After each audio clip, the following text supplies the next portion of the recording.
El doctor Michel ya nos ha comentado un poquito, antes de centrarnos en materia, el tema que me ocupa hoy es el asma ocupacional. Pero antes de empezar a hablar del asma ocupacional, tenemos que tener claros dos conceptos. Esta clasificación, que es del 2012, nos ayuda a entender la posición del asma ocupacional. Cuando tenemos un paciente que tiene síntomas de asma y tiene en relación con el trabajo, en principio tenemos a un asmático que tiene asma en relación con el trabajo. A partir de ahí tendremos que diferenciar si tiene un asma ocupacional o tiene un asma exacerbado por el trabajo. El asma ocupacional puede ser, a su vez, de origen inmunológico o de origen no inmunológico. Y para ello empezamos desglosando un poco, y aunque ya he comentado la definición, el mayor reto que tenemos los médicos que nos dedicamos a diagnosticar el asma ocupacional es diferenciarle del asma agravado por el trabajo. Por eso repito la definición, que el asma agravado por el trabajo es aquel asma preexistente o concomitante que empeora en el lugar de trabajo por la exposición a agentes irritantes o concentraciones no tóxicas o por estímulos físicos. En cambio, el asma ocupacional es aquella enfermedad caracterizada por una obstrucción reversible del flujo aéreo y por respuesta bronquial causada por un agente específico del lugar de trabajo y que no se encuentra fuera de él. El asma ocupacional, la primera clasificación grande del asma ocupacional es el asma ocupacional inmunológica y el asma ocupacional no inmunológica. La inmunológica, o mediada por hipersensibilidad, se diferencia entre aquella asma que está mediada por la IgE y aquella asma que está mediada por un mecanismo desconocido. Se piensa que tiene lugar, aquí tienen su acción los linfocitos CD4 que estimulan una interleuquina que a su vez estimula a los eosinófilos, que como sabéis son las células protagonistas del asma. El otro gran grupo del asma ocupacional es aquel asma ocupacional no inmunológico o producido por irritantes. Ya hemos oído en el registro que nos han comentado muchas veces, el mayor grupo, y sobre todo el que tiene pues más evidencia científica, es aquel que se engloba dentro del síndrome de disfunción reactiva de las vías aéreas, el RADS. Y luego tenemos también otro gran grupo que la pega que tenemos es que es difícil de demostrar que las dosis bajas de irritantes, dosis bajas o moderadas, pueden producir también un asma ocupacional. La clasificación, bueno, hemos visto en el registro cuando se achacaban las causas del asma, tenemos una clasificación, bueno, hay muchísimos agentes que producen el asma ocupacional y una manera que tenemos de dividirlos es clasificarlos por su peso molecular. Entonces, por una parte tenemos los agentes de alto peso molecular, que serían aquellos que producen el asma mediada por la IgE. Como nos han dicho los anteriores compañeros, veis, bueno, está un poco subrayado en rojo, en estas tablas tenemos el tipo del agente y el producto o la ocupación que tiene el trabajador. Es imposible decir todas ellas porque son muchas, pero en rojo, bueno, pues subrayo las más frecuentes. Otro gran grupo son los agentes de bajo peso molecular que entrarían dentro del asma inmunológico por mecanismo desconocido, pero también aquí entran los isocianatos, por ejemplo, que son agentes de bajo peso molecular, pero como se unen a una proteína, actúan como un apteno, pueden producir IgE, es un mecanismo, pero la mayoría del resto de los agentes, el mecanismo no es mediado por IgE. Bueno, en principio lo que hay que tener en cuenta es que estos agentes de bajo peso molecular, pues los más frecuentes son los disocianatos, las maderas, el lutaraldehído, bueno, pues muchos más que los de la tabla, pero todo esto se puede encontrar en esta página web que os coloco ahí abajo, y entonces cuando hay una sospecha, bueno, pues en esta página web tenemos ahí todos los productos. El otro gran grupo de agentes que pueden causar asma son aquellos que causan el asma ocupacional no inmunológica o por irritantes. Bueno, pues es fácil pensar que si es por irritantes, el mayor grupo son aquellos trabajadores que son empleados de la limpieza, que están expuestos al cloro, la gente que pueda estar expuesto, pues bomberos, o gente que pueda estar expuesto a humos, gases, galvanización de metales y sobre todo también el ácido acético, hay bastante evidencia de ello, bueno, aquellos trabajadores que trabajan en la industria química. En cuanto a prevalencia, y al hilo de los registros que hemos comentado, bueno, en principio el asma ocupacional actualmente es la enfermedad respiratoria de causa profesional más frecuente en los países industrializados. Y la dificultad que hemos tenido y tenemos siempre es que cuando se hacen los estudios de prevalencia o incidencia de asma son muy difíciles y según en qué poblaciones, según en qué países, pues los datos difieren mucho. Este estudio, el estudio de la Comunidad de Salud Respiratoria Europea, partió en 1990 en 48 centros geográficos, mayoritariamente en Europa, algunos en Estados Unidos. Se hizo un estudio de prevalencia de asma en población de 20 a 44 años. Eso fue en el año 91. Se quería estudiar, además de la prevalencia de asma, los factores de riesgo. 10 años después se volvió a entrevistar y a realizar pruebas de función pulmonar, de hiperrespuesta bronquial, a aquellos sujetos que ya habíamos visto en ese año y nos salieron unas cifras muy interesantes. Interesantes porque parece que el riesgo atribuible a la ocupación puede llegar a ser hasta de un 25%. Quiere decir que de 4 personas que debutan con asma en la edad adulta, una de esas personas la causa puede ser por el trabajo, lo que supone una incidencia de 250 a 300 casos por millón de trabajo. También en la tabla se muestra el riesgo relativo por la exposición a moléculas de alto peso molecular, de bajo peso molecular y curiosamente las profesiones, por lo que nos corresponde de ámbito sanitario, eran las enfermeras, salían los ratios de los dentro de más grupos. Y también se vio que aquella gente que había estado expuesta en este tiempo a inhalaciones agudas, que fueron 112 de los 6.873 sujetos que se registraron, pues tenían un riesgo relativo de desarrollar asma a lo largo de su vida laboral. Bueno, en cuanto hay alguien que puede tener asma más que otro, existen factores de riesgo que de alguna manera, si supiéramos, nos pueden ayudar a diagnosticar antes el asma. En principio, parece lógico que el factor de riesgo, uno de los factores de riesgo más evidentes será el tipo de agente químico, la exposición, la intensidad de la exposición y la duración de la exposición y la falta de ventilación donde está el trabajador. Parece que la duración parece que menos, lo que tiene más influencia es la intensidad. Y también parece que aquellas personas que tienen atopia pueden desarrollar asma ocupacional si están expuestos a agentes de alto peso molecular, no así en los de bajo peso molecular. Y otra cosa que también pues se ve es que algunos sujetos tienen una predisposición genética, pues haplotipos que se ven por ahí, que tampoco sé explicaros muy bien, y que podrían tener mayor predisposición a desarrollar una enfermedad ocupacional, por ejemplo, incluso en el caso de los isocianatos. En cuanto al tabaco, parece que la persona que fuma tiene mayor riesgo para desarrollar un asma ocupacional cuando está expuesto a sustancias mediadas por IGF. Y en cuanto al sexo, pues los hombres parece que tienen mayor frecuencia cuando trabajan con harinas, con fibras minerales, soldaduras y disolventes, y las mujeres con productos de limpieza, alérgenos biológicos y fibras textiles. En cuanto a las manifestaciones clínicas, hay que pensar que el asma ocupacional inmunológico se diferencia del que no es inmunológico, que tienen un periodo de latencia asintomático. Generalmente se necesita un tiempo de exposición al agente con el que están trabajando para desarrollar síntomas. También tenemos que pensar que solo una parte de esos trabajadores que están expuestos al agente tienen asma. Y otra cosa que también nos tiene que alertar es la presencia de rinitis, que muchas personas pues lo cuentan antes que el asma.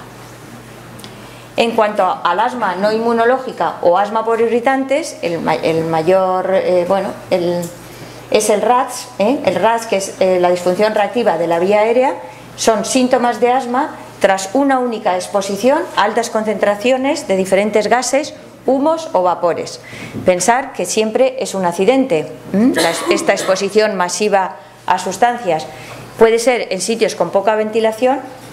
Y lo curioso de este síndrome, bueno, más que curioso, fue descrito en el año 85, no tiene tanta vida, y lo diagnosticó o lo lideró, por decirlo de alguna manera, el doctor Brooks, a partir únicamente de 10 personas que estudió que habían estado expuestos a altas concentraciones de una sustancia irritante. A partir de esos 10 profesionales que desarrollaron patología, se estableció el síndrome como tal, disfunción reactiva de la vía aérea. Y es en principio fácil de diagnosticar, pero curiosamente se diagnostica poquísimo porque no se piensa casi nunca en él. El trabajador que esté expuesto a un humo, bueno, en principio los criterios diagnósticos del RAS son estos, debería cumplir todos, aunque luego posteriormente ha habido como una modificación, pero tampoco nos vamos a extender en el diagnóstico, pero los principales son que aquel trabajador no tenga ninguna patología respiratoria previa, que el debut de síntomas ocurra tras una exposición única a una sustancia y esta sustancia esté presente a unas concentraciones de niveles irritantes. El debut de síntomas tiene que ser antes de las primeras 24 horas, aunque os digo luego está un poco modificado porque algunos se pueden, el comido puede ser un poquito más tarde, pero bueno, nos vamos a quedar con los criterios originales. Y estos síntomas deben durar al menos 3 meses. Los síntomas simulan un asma, tos, sibilancias, lo que nos puede aparecer un broncoespasmo, lo que hay tras una inhalación aguda. Los test de función pulmonar nos muestran obstrucción al flujo aéreo. El test de metacolina, que luego veremos para qué nos sirve, que es una medida de la hiperrespuesta bronquial, es positiva, y habría que descartar otras enfermedades pulmonares. Bueno, el centro de la charla o de la ponencia que os quería transmitir, que me parece lo más importante y es el mayor reto que tenemos los neumólogos, los médicos del trabajo o los médicos de cabecera, aquellos que tengamos contacto con personas que nos vengan con síntomas relacionados con el trabajo, es el diagnóstico. Como ha dicho Javier, pues tenemos muchas guías y consensos, pero lo que contamos, en resumen, las pruebas o las herramientas que contamos para el diagnóstico son las siguientes: la historia clínica, las pruebas cutáneas o determinación de la IG específica, la monitorización del pico de flujo, la prueba de broncoprovocación inespecífica, la prueba de broncoprovocación específica, el óxido nítrico y eosinófilos in exputo. Esto es con lo que contamos, bueno, los que tenemos suerte de contar con todas estas pruebas. Vamos a ir mirando una a una. La historia clínica. Bueno, la historia clínica, en todos los consensos se está de acuerdo que todo adulto que comience con asma o empeora mientras trabaja, siempre hay que considerar un asma relacionado con el trabajo. Según este consenso, una historia clínica detallada debe llevar en el interrogatorio de nuestra historia clínica cambios en el proceso de trabajo, una exposición inusual 24 horas antes, por lo que conlleva lo que os he comentado del RATS, intentar establecer o preguntar al trabajador si los síntomas cambian fuera o dentro del trabajo y si además se acompañan de rinitis y conjuntivitis. Esta historia clínica, que parece, claro, yo creo que aquí el grueso del público no os conozco bien, pero seréis médicos de medicina del trabajo o relacionados con el trabajo. Bueno, los neumólogos, los médicos de cabecera no sé, pero los neumólogos no penséis que tenemos tanta costumbre de preguntar si ha habido cambios en el proceso de trabajo, si ha habido exposición inusual. Entonces, es un poco una reprimenda para nosotros, que a lo mejor vosotros dices, preguntamos siempre, pero nosotros no preguntamos siempre. La historia clínica tenéis que pensar que que hay gente que tiene unos síntomas típicos, es un pata negra, es un panadero que tiene síntomas, te lo cuenta muy bien y dices, uy, qué bien, parece que tiene un asma ocupacional, muy bien. Pero hay muchos trabajadores que tienen síntomas atípicos, porque otra de las cosas que también tenemos que pensar cuando hacemos la historia clínica es pensar que si ese trabajador está expuesto a agentes de alto peso molecular o de bajo peso molecular, porque los de bajo peso molecular hacen una reacción más tardía, con lo cual el trabajador no relaciona tanto los síntomas con el trabajo, ¿no? Como son aquellos de alto peso molecular. Y otra cosa importante es que los síntomas son susceptibles de manipulación o sesgo, nos pueden contar lo que quiera, ahí estamos. Y los escasos cuestionarios validados que tenemos para hacer la historia. Como curiosidad, o como este artículo me gustó porque estos colegas valoran el recorrido, o sea, lo que tarda un paciente que se queja de síntomas de asma en llegar a la atención especializada, ¿no? y de 97 sujetos que tenían un 53% de asma ocupacional confirmada, el 96% de pacientes se había quejado a su médico de primaria por síntomas relacionados con el trabajo. Pero la media desde que se quejó alguna vez el hombre que tenía síntomas en relación con el trabajo hasta que llegó a atención especializada para el diagnóstico fue de 44 meses.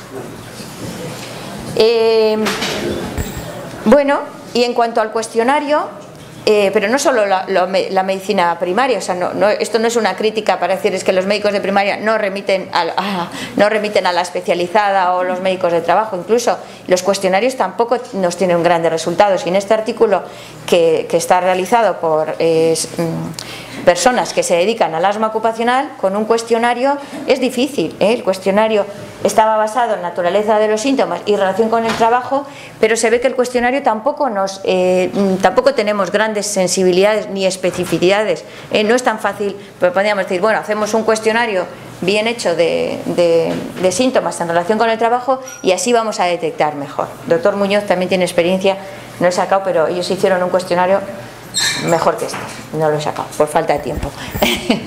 Las pruebas bueno, otra herramienta diagnóstica son las pruebas inmunológicas. Cuando tenemos agentes, el trabajador está expuesto a agentes de alto peso molecular y se sensibiliza por IgE, bueno, pues disponemos de pericutáneos o de IgEs específicas que nos van a ayudar, pero no siempre, porque muchos agentes no hay comercializados en el mercado.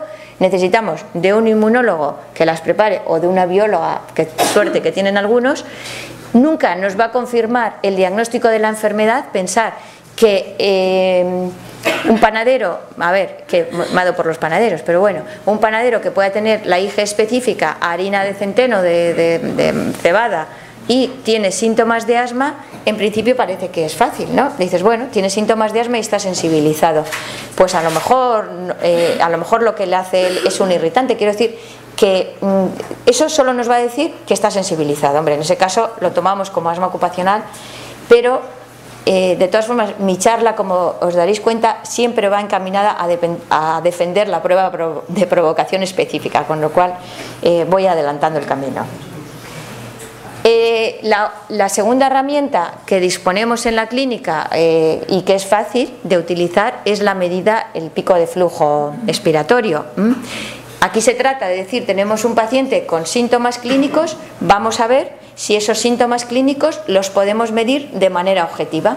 Una manera objetiva es hacer una prueba de función pulmonar, la que podemos tener más a mano, sabéis que es un medidor transportable.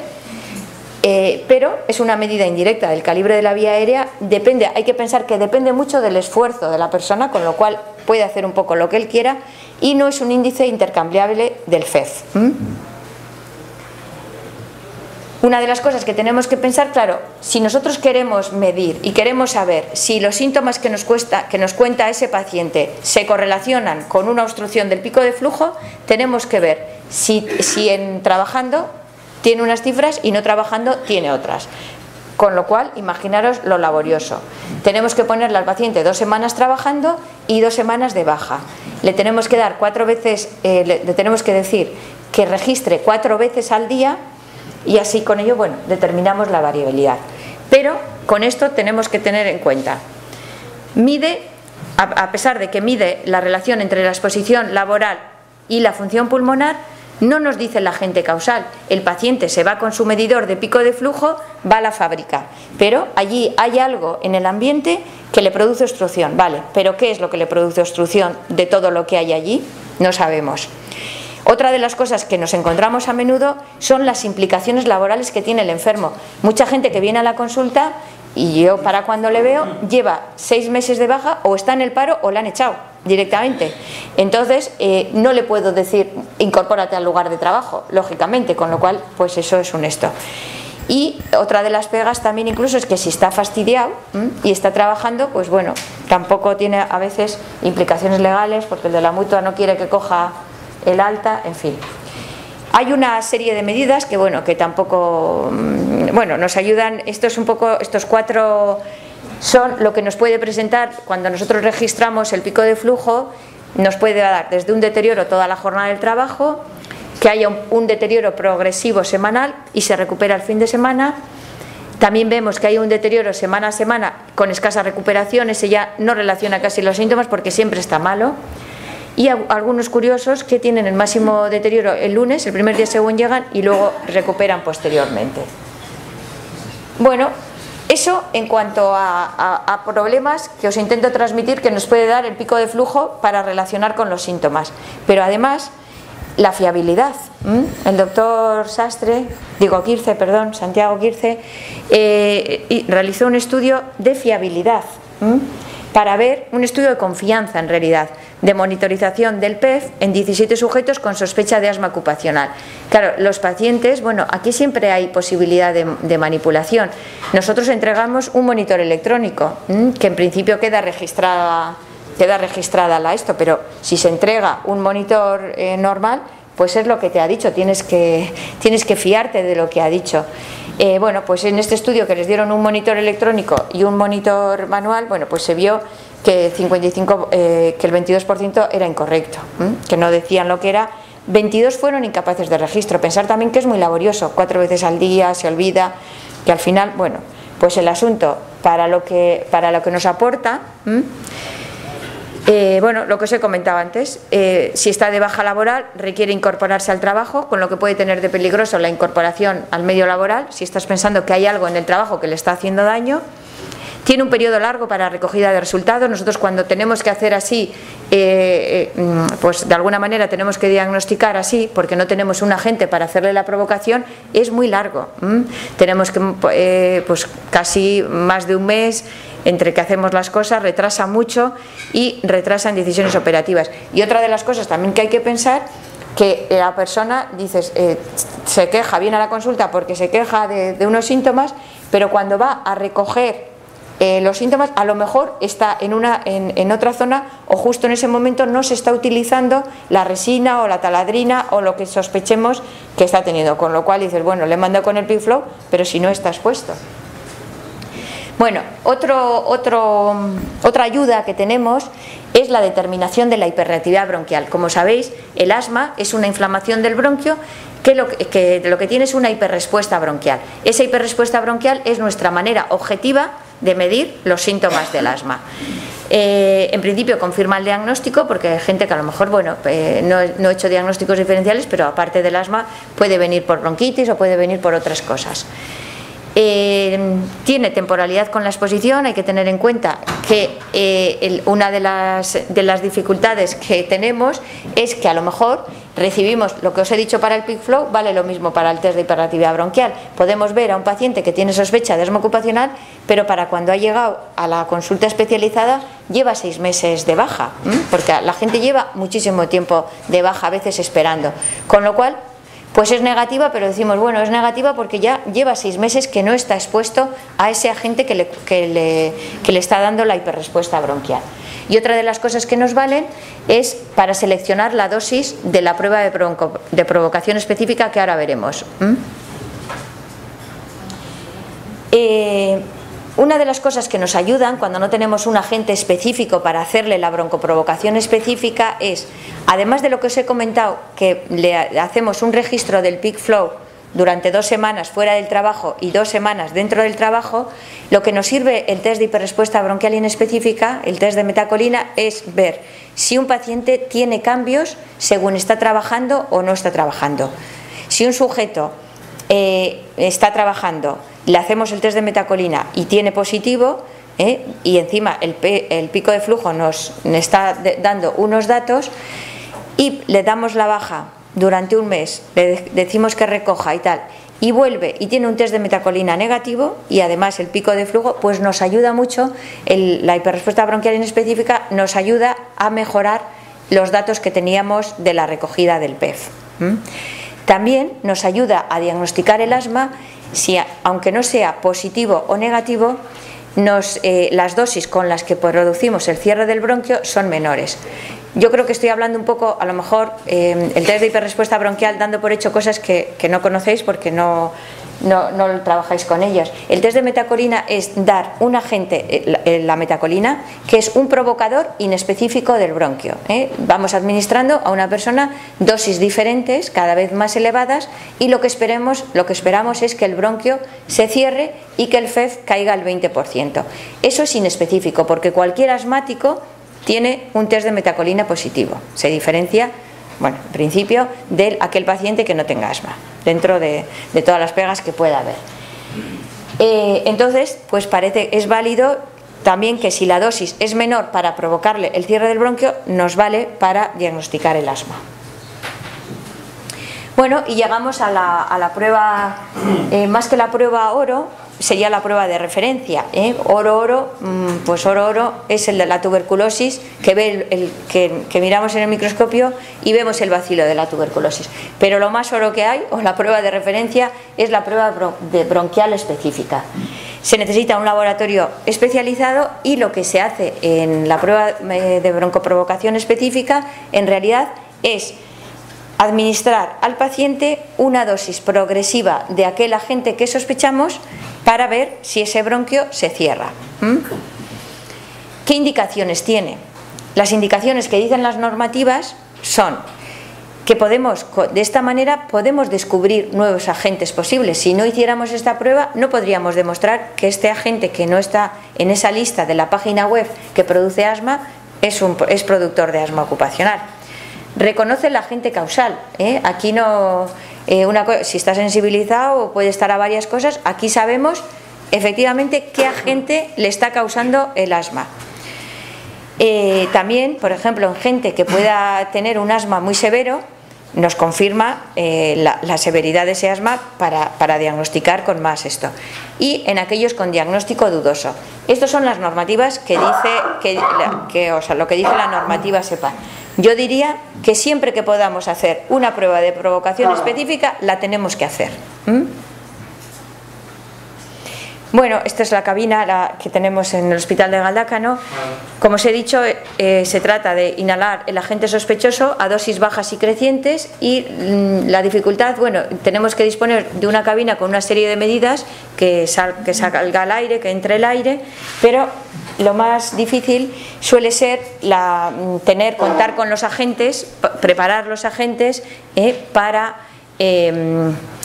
hacer la provocación. Hay que pensar también que, claro, nosotros podemos y necesitamos medidor. En el caso de hidroxisocianatos, por ejemplo, está muy bien porque tenemos un aparato que mide. Nosotros ponemos a hervir casi al baño María el isocianato, llenamos la cabina de isocianato y tenemos un medidor que nos está diciendo todo el rato que estamos en el rango establecido. Además de, para no intoxicarle al paciente, lógicamente, para saber que no le estamos produciendo un asma por irritación, porque pensar que si le metemos a un señor a la cabina y le ponemos el agente a concentraciones muy elevadas, le estamos produciendo una irritación, pero no es un asma sensibilizada por el agente. Entonces existen varios métodos que se van haciendo progresivamente. El primer día hacemos siempre con un placebo, depende del tipo, hay varias técnicas, desde la técnica, los que se pueden nebulizar, se nebulizan y le hacemos respirar pues como si fuera con un aerosol. El primer día se hace siempre con un placebo, se hace con una solución salina, y lo que nos sirve el placebo es para ver también si el asma está estabilizada, porque podría tener una bajada del FEV. Y si baja el FEV con el placebo, no se debería continuar haciendo al día siguiente la prueba. Si está bien con el placebo, no hay ninguna pega, se somete al paciente progresivamente a la prueba. Cuando no tenemos posibilidad de hacer soluble el agente, también tenemos la posibilidad, la técnica de Pepys. Pepys fue el que inventó además los métodos de provocación, que simplemente es bandear de una bandeja a otra pues el polvo de harina. Imaginaos, si no lo quieres solubilizar, pues bandear así, siempre con el cuidado de no crear sustancia irritante. Y a veces lo que hacemos en la cabina es casi, pues haga usted el trabajo que hace normalmente, y le miramos, le vamos haciendo las pruebas cuando no tenemos el agente disponible. Hay muy poca experiencia en esto. La mayor experiencia la tiene Xavi, que hablará a continuación. Y bueno, es un trabajo de vocación, yo diría, lo del laboratorio de broncoprovocación específica, porque no hay mucho donde nos podamos leer y qué han hecho los anteriores, cuesta. Bueno, no me enrollo, lo que hacemos al sujeto es mirarle el FEF cada 10 minutos, la primera hora, le hacemos allí que sople cada 10 minutos la primera hora y cada hora durante 8 horas. ¿Cuándo decimos que es un asma? Cuando su FEF se reduce el 15%. Antes era el 20%, pero acaba de salir una normativa donde está implicado aquí mi colega y ahora los sabios han dicho que es el 15%. Bueno, y para acabar ya dos cositas solo, sabéis, bueno, no sé si sabéis, que el óxido nítrico es un medidor de inflamación bronquial. Los neumólogos lo utilizamos para medir el grado de inflamación que tiene, pero solamente una parte de los pacientes que tienen asma tienen el óxido nítrico elevado. En el asma ocupacional, en este último consenso, tampoco dice muy claro, luego en el coloquio podemos comentarlo. Yo creo que la mayor implicación complementa otras técnicas. Nosotras lo hacemos generalmente siempre, cuando hacemos el test de metacolina, lo hacemos siempre para ver, pero bueno, no nos da gran diagnósticos y tiene menos valor que el esputo. La última prueba, ya no me alargo más, que tenemos, que es muy difícil de tener, normalmente no la tenemos, o sea, no existe en todos los centros, pero los que tenemos la posibilidad de medir, de hacer la citología, de ver las células en esputo, bueno, pues vemos generalmente si hay eosinófilos en el esputo, basalmente, podemos decir que es un marcador temprano de la hiperrespuesta bronquial. Y si después de una prueba recogemos el esputo, contamos los eosinófilos, le hacemos luego la prueba de provocación específica y si aumenta, si después de la prueba de broncoprovocación específica aumenta el porcentaje de eosinófilos, pues tiene gran especificidad para poder decir que esa prueba es positiva. Cuando nos encontramos, también es otra de las cosas que nos podemos encontrar en el esputo son los neutrófilos, pero este hallazgo, pues la interpretación no está tan validada. Bueno, este es el algoritmo, para acabar, el algoritmo diagnóstico que propone nuestra normativa, la normativa SEPAR. Si veis, bueno, pues en principio la historia clínica, lógicamente, con las pruebas cutáneas o determinación de la IG específica sérica. A continuación se hace una prueba broncodilatadora y un test de metacolina. Si es negativa y el paciente está trabajando, bueno, parece que podemos decir, por lo menos hasta lo que podemos saber, que no tiene asma, porque está trabajando y tiene un test de provocación negativa. Si el paciente ya no trabaja, no podemos quedarnos tranquilos, debemos hacerle una prueba de broncoprovocación específica. Y si es positiva, pues es un asma ocupacional. Si es negativa, se reincorpora al trabajo y se puede reevaluar más tarde. Si vuelve a comenzar con síntomas, se haría una prueba de provocación en el laboratorio. Bueno, y también existe la posibilidad de hacerla en el trabajo. Si nosotros a un paciente que tiene unas condiciones de trabajo que no podemos hacer, podríamos ir con el monitor del FEF y hacerle la prueba allí mismo en el trabajo. Lo que pasa que esto pues es un poco difícil de llevar a cabo. Si el paciente sigue trabajando y es positiva, pues en principio se hace la prueba de provocación y si es negativa es un asma no ocupacional. Esta es la normativa que contamos. Bueno, el tratamiento pues difiere, así como también difiere en un asma agravado por el trabajo de un asma ocupacional, difiere mucho en el tratamiento del asma ocupacional por sensibilización o por irritantes. Pues en principio por sensibilización habría que cesar la exposición, pero bueno, de esto va a hablar a continuación mi colega, que nos aportará cosas muy interesantes. Y en el asma ocupacional por irritantes, en principio habría que mejorar las condiciones ambientales, porque lo único que hay en ese ambiente es irritantes, que se supone que si se quitan los irritantes mejoraría. Bueno, y para acabar, como conclusiones, es una enfermedad frecuente. Yo creo que tiene un diagnóstico complicado. Llegar al diagnóstico final del asma ocupacional sensibilizado a tal cosa. Y tiene múltiples implicaciones y repercusión socioeconómica. La gente se juega mucho. Y lo más importante, que un diagnóstico temprano y un manejo correcto mejora mucho el pronóstico de la enfermedad, porque en teoría sería, bueno, entre comillas, el único asma que se puede curar. El asma en principio no se cura, remite, se estaciona, pero el asma ocupacional, si fuéramos capaces de coger a tiempo, de retirarle de la exposición, bueno, pues sería el asma curable entre comillas. Y esto es todo. Muchas gracias.